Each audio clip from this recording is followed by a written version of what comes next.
Alright folks, so today we're taking a look at this interesting little device, the 2025 new Unlock cell phone.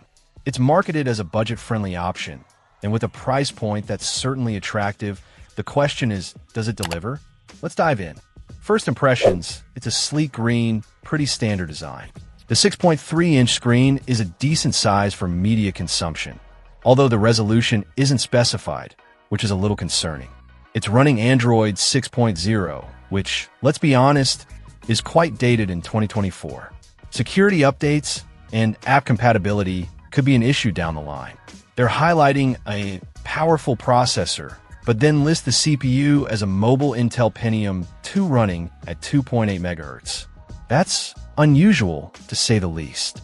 Pentium 2 processors are ancient history. Something doesn't quite add up here. We'll have to see how it performs in real-world usage. The 2 GB of RAM and 16 GB of storage are definitely on the lower end. Don't expect to be multitasking heavily or storing a lot of photos and videos. The listing mentions smooth performance for large games, but with these specs, I'm highly skeptical. We'll put that to the test later. One key feature is the dual SIM capability, which is great for those who juggle 2 numbers. It's compatible with T-Mobile and AT&T, but importantly, not Verizon or Sprint. Make sure your carrier is supported before you buy.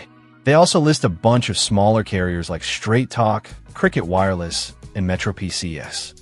The camera setup is interesting, a 0.3 MP front camera and a 2 MP rear camera.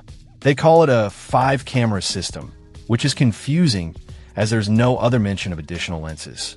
The description talks about stunning photos and blurred portraits, but with those megapixel counts, I'm managing my expectations. We'll definitely be testing the camera thoroughly. The listing also mentions face recognition, which is a nice feature to have at this price point if it works reliably.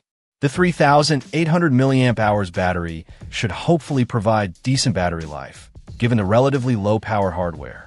So, the big question is, who is this phone for? If you're on a very tight budget and just need a basic phone for calls, texts, and very light internet browsing, this might be worth considering. However, the outdated operating system, low RAM and storage, and questionable camera specs raise some serious red flags. I'm very curious to see how this phone performs in our testing. Stay tuned for a full, in-depth review where we'll put this 2025 new Unlock cell phone through its paces. We'll test the camera, gaming performance, battery life, and everything in between. Don't forget to subscribe so you don't miss it. Check out the video description for updated price. And thank you for watching this video.